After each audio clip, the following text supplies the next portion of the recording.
There's a story that I want you to know that you guys have never heard about. I already know it. And the reason why I want you to know about this is because unfortunately there are people that think that this type of stuff doesn't happen. A lot of that is stuff that has been amplified by way of media, corporate press, which as we've discussed plenty of times, they are the enemies of the people. But there's a particular story that we have to discuss, and there's a little is very similar to a story that you've heard before. Now you've never heard of it because you weren't told to hear about it. A lot of what I'm going to introduce to you guys is something that is absolutely brand new. Maryland trooper shoots and kills teenager who had airsoft gun. So, essentially a toy gun. Cop shoots him. Now, that sounds like some stuff that we've heard before, but of course that only happens to the little black kids. That's what they say, right? But again, this is a story that you were just simply not told to care about. Let's see what happened. College Park, Maryland. 16-year-old boy who was shot and killed by Maryland State Police trooper was an honor student who loved cooking with his mother. In spirited political debates at the family dinner table, a written statement from the family doesn't address the circumstance of Peyton Ham's encounter with a trooper who shot him Tuesday afternoon outside a home near the state police barracks in Leonard Town. Investigators determined that Ham had an airsoft gun and a knife and pointed the replica toy gun at the trooper who was responding to a pair of 911 calls, according to the state police superintendent, Woodrow Jones. So he had an airsoft gun. The argument that they're making, whether it's true or not, maybe we'll get more information. Maybe they'll probably drop it where it stands because, hey, it's not worth investigative journalists actually looking into what actually happened. You see the kid? Yeah, his skin is not the same as mine.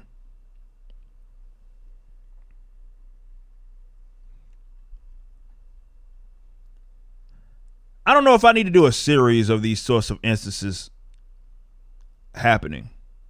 We've talked about before, I can't speak for other people, in which there are so many instances where non-black people get killed by the police and you simply are not told to care about it. And this is why most political activists, this includes your Black Lives Matters, your all your civil rights, modern era supposed civil rights leaders who work in tandem with the corporate press. And it happens so often. And you think that it wouldn't if you simply just watch the way social media tells you what to care about, right? CNN has a segment that just simply doesn't end on it, right? That's the story that takes up the entire day. The civil rights activists aren't really present. They find no need to be present,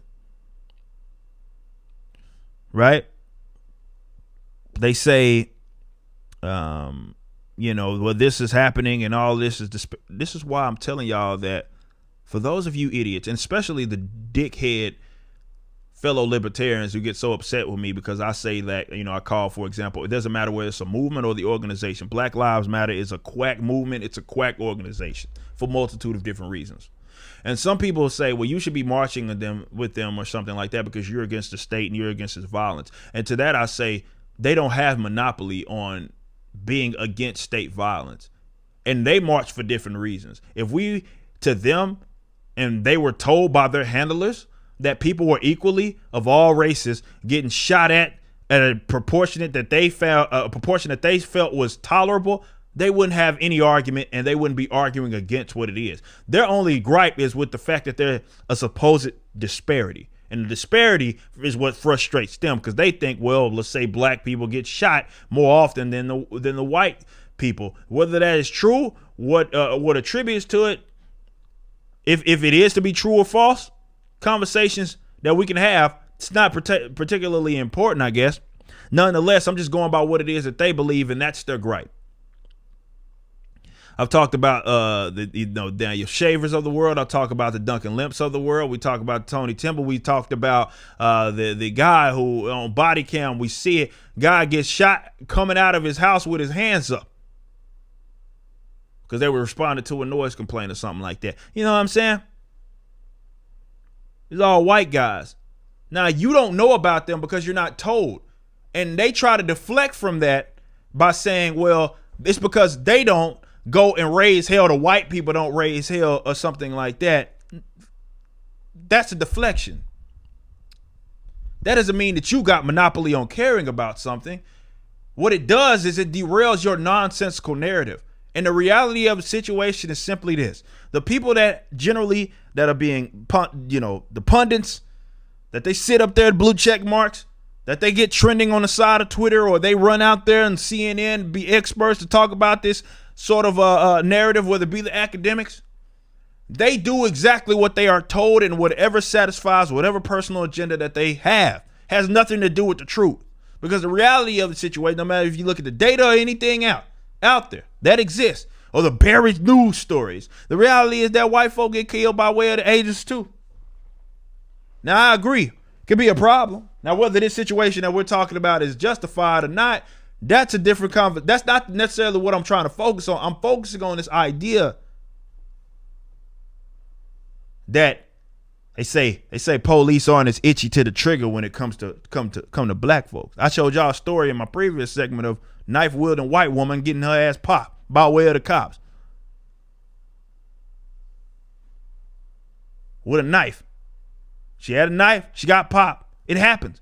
And again, you may not be told that it happens, and you may not be told to react in such a way, but to act like it doesn't happen is being disingenuous and dishonest. And again, the reason why it's so important to bring this up is because we can't get to the solution unless we properly assess what the problem is. And the reason why I would never support those hack-ass organizations, race hustlers, is because we don't see eye to eye.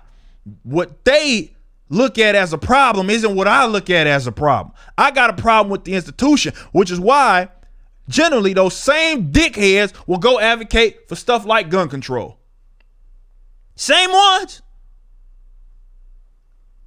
They don't have a monopoly on caring about people. They don't have a monopoly on let's say being against state violence. This idea that I need to be tandem marching with them because they call themselves mad at a situation is bogus.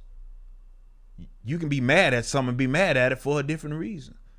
And again, if we can't get to what the actual root of the core issue is, we will never, ever get to an actual solution.